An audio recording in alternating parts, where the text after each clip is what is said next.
Hi friends, మనం ఈ వీడియోలో వెట్ మ్యాప్ అంటే తరీ పటాన్ని ఏ విధంగా డ్రా చేసుకుంటాం అన్న దాని గురించి తెలుసుకుందాం.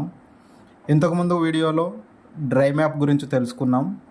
మనం ఈ వీడియోలో వెట్ మ్యాప్ గురించి తెలుసుకుందాం. సో ఇంతకుముందుకు విధంగానే వెట్ మ్యాప్ వచ్చేసి 16 ఇంచ్ ఈక్వల్ టు 1 మైల్గా తీసుకుంటాం అన్నమాట.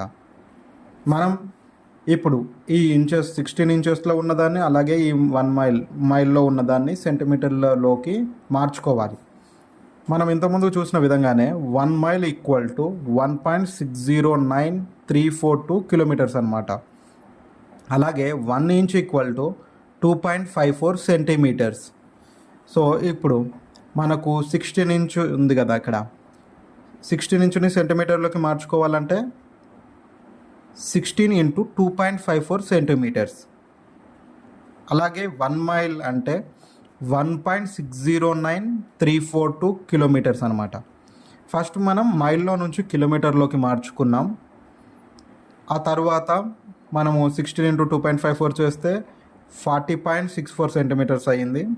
అదేవిధంగా కిలోమీటర్స్లో ఉన్నదాన్ని మనం మీటర్స్లోకి కన్వర్ట్ చేసుకున్నాం. మీటర్లో ఉన్నదాన్ని అదేవిధంగా మనం సెంటీమీటర్లోకి కన్వర్ట్ చేసుకుందాం.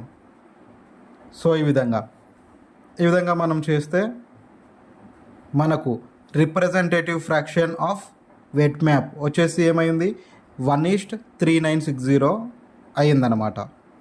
ఈ విధంగా వెట్ మ్యాప్ యొక్క రిప్రజెంటేటివ్ ఫ్యాక్టర్ ఏంటి, 1:3960 ఇలా అనమాట. ఈ విధంగా మనం డ్రా చేసుకుంటాం అనమాట. ఇది స్కేల్, వెట్ మ్యాప్ యొక్క scale. Thank you friends. Subscribe చేసుకోండి మన ఛానల్ని. కొంచెం సబ్స్క్రైబ్ చేసుకుంటేనే నాకు కూడా ఇంకా కొత్తగా వీడియోస్ తీయడానికి ఇంట్రెస్టింగ్గా ఉంటుంది, అలాగే కొంచెం మోటివేషన్ కూడా ఉంటుంది. Thank you friends.